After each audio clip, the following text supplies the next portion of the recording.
पूरा लोकल। उदय ब्रह्मस्वरूपम मध्याह्ने तु महेश्वरः सायंकाले तु स्वयं विष्णुः త్రయామూర్తి దివాకర.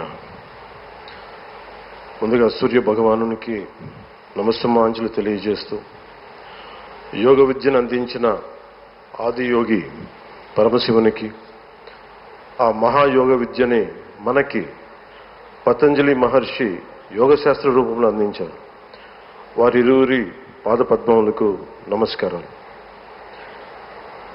మన యోగ విశిష్టతను, గొప్పదనాన్ని ఋగ్వేదంలో ఉన్న మహానుభావులు తెలియజేస్తే దానిని ప్రపంచవ్యాపితం చేసిన దార్శనికులు మాత్రం గౌరవ ప్రధానమంత్రి శ్రీ నరేంద్ర మోదీ గారు.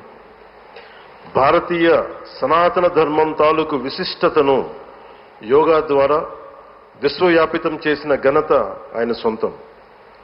యోగా సాధకులు ఎంతటి దృఢచిత్తాన్ని కలిగి ఉంటారు, ఒత్తిడి జయించి సంకల్ప సాధకులుగా ఎలా నిలబడతారన్న దానికి కూడా మన గౌరవ ప్రధాని శ్రీ మోదీజీ గారు నిలువెత్తు ఉదాహరణ. ప్రపంచ యోగా దినోత్సవం యావత్ భారతవానికి, భారతీయులకి దక్కిన గౌరవం. సరిగ్గా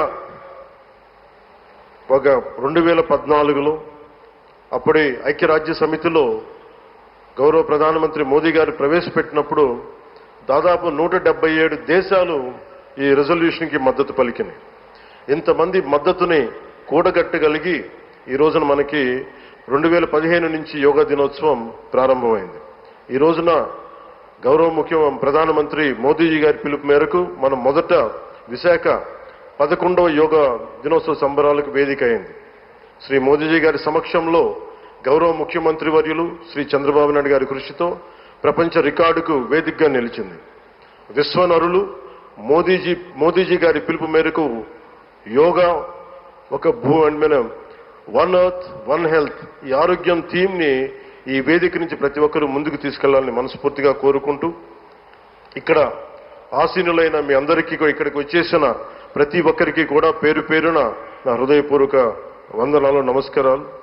అలాగే గౌరవనీయులైన గవర్నర్ గారి శ్రీ అబ్దుల్ నజీర్ జీ గారికి, గౌరవ ముఖ్యమంత్రి శ్రీ నారా చంద్రబాబు నాయుడు గారికి, civil aviation minister Kinjarapu Rammohan Naidu గారికి, అలాగే మనకి Ayush minister of state independent charge Shri Pratap Rao Jadhav గారికి, అలాగే వేదిక పైన ఉన్న ప్రతి ఒక్కరికి, గౌరవ కేంద్ర మంత్రివర్యులకి, రాష్ట్ర మంత్రివర్యులకి, ప్రతి ఒక్కరికి పేరు పేరున ధన్యవాదాలు తెలియజేసుకుంటూ సెలవు తీసుకున్నాను. జై భారత్, జై హింద్.